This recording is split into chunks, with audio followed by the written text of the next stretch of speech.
Hello मेरी प्यारी बहनों, ओम नमः शिवाय। मेरे चैनल में आपका स्वागत है। माता गौरा आपकी सारी मनोकामनाएं को पूरी करे। आज मैं आपको हरितालिका तीज से जुड़े कुछ महत्वपूर्ण बातें बताने जा रही हूँ। जैसे इस व्रत हरितालिका तीज क्यों कहा जाता है, इस व्रत को करने का सही नियम क्या है। तो चलिए जानते हैं। सबसे पहले हम नियम जानते हैं और यह कब करना है। इस बार यह व्रत 30 अगस्त दिन मंगलवार पड़ रहा है। यह व्रत भाद्रपद की शुक्ल तृतीया तिथि को पड़ता है।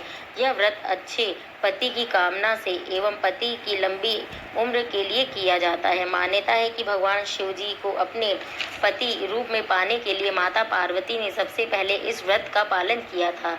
इस व्रत में पूरे दिन निर्जल व्रत किया जाता है और अगले दिन पूजन के पश्चात ही व्रत तोड़ा जाता है। चलिए जानते हैं कि आखिर इस व्रत का नाम हरितालिका तीज कैसे पड़ा। इस व्रत को हरितालिका इसीलिए कहा जाता है क्योंकि पार्वती जी की सखियां उन्हें पिता के घर से हरण कर जंगल में ले गई थीं। देवी पार्वती ने मन ही मन भगवान शिव को अपना पति मान लिया था और वह सदैव भगवान शिव की तपस्या में लीन रहती थी। पार्वती जी के मन की बात जानकर उनकी सखियां उन्हें लेकर घने जंगल में चली गईं। इस तरह सखियों द्वारा उनका हरण कर लेने की वजह से इस व्रत का नाम हरितालिका व्रत पड़ा। अब मैं आपको संपूर्ण कथा सुनाती हूँ। एक बार भगवान शिव ने पार्वती जी को उनके पूर्व जन्म का स्मरण कराने के उद्देश्य से हरितालिका तीज व्रत के महात्म की कथा कही थी। भगवान शंकर ने पार्वती जी से कहा, एक बार जब तुमने हिमालय पर्वत पर जाकर गंगा के किनारे मुझे पति रूप में प्राप्त करने के लिए कठिन तपस्या की थी, उसी घोर तपस्या के समय नारद जी हिमालय के पास गए और कहा कि विष्णु भगवान आपकी कन्या के साथ विवाह करना चाहते हैं। इस कार्य के लिए मुझे भेजा है। नारद की इस बनावटी बात को तुम्हारे पिता ने स्वीकार कर लिया। तत्पश्चात नारद जी विष्णु जी के पास गए और कहा कि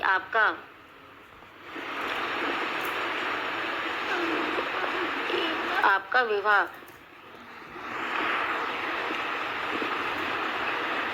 हिमालय ने तुम्हारे विवाह भगवान विष्णु के साथ तय कर दिया है। यह जानकर तुम्हें अत्यंत दुख हुआ और तुम जोर जोर से विलाप करने लगी। एक सखी के साथ विलाप का कारण पूछने पर तुमने सारा वृत्तांत कह सुनाया कि मैं भगवान शंकर के साथ विवाह करने के लिए कठिन तपस्या प्रारंभ कर रही हूँ।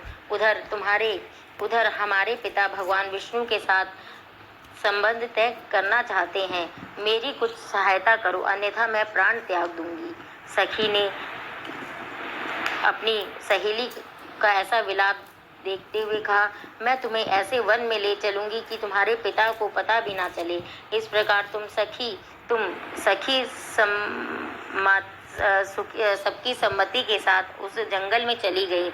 इधर तुम्हारे पिता ने घर में इधर उधर खोजने पर जब तुम्हें न पाया तो बहुत चिंतित हुए, क्योंकि नारद ने विष्णु के साथ विवाह करने की बात वो मान गए थे। वचन भंग की चिंता ने उन्हें मूर्छित कर दिया।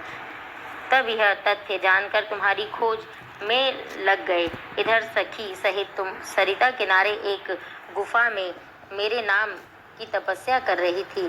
भाद्रपद मास के शुक्ल पक्ष की तृतीया तिथि का उपवास रहकर तुमने शिवलिंग पूजन तथा रात्रि जागरण भी किया। इससे मुझे तुरंत तुम्हारे पूजन स्थल पर आना पड़ा। तुम्हारी मांग और इच्छा के अनुसार तुम्हें अर्धांगिनी रूप में स्वीकार करना पड़ा। प्रातः बेला में जब तुम पूजन सामग्री नदी में छोड़ रही थी तो उसी समय हिमालय राजा उस स्थान पर पहुंच गए। वे तुम दोनों को देखकर पूछने लगे कि बेटी तुम यहाँ कैसे आ गई। तब तुमने विष्णु वाली कथा सुना दी। यह सुनकर वे तुम्हें लेकर घर आए और शास्त्र विधि से तुम्हारा विवाह मेरे साथ कर दिया। उसी दिन से जो भी स्त्री इस व्रत को परम श्रद्धा से करेगी उसे तुम्हारे समान ही अचल सुहाग मिलेगा। जय माता गौरा, पार्वती की जय। जिस प्रकार माता गौरा पार्वती को उनके मनवांछित वर की प्राप्ति हुई, उसी प्रकार सभी कुंवारी कन्याओं को माता गौरा पार्वती की तरह ही सुयोग्य वर मिले और सभी सुहागिनी औरतों का सुहाग अचल रहे। यही मेरी मनोकामना है। जय माँ गौरा पार्वती।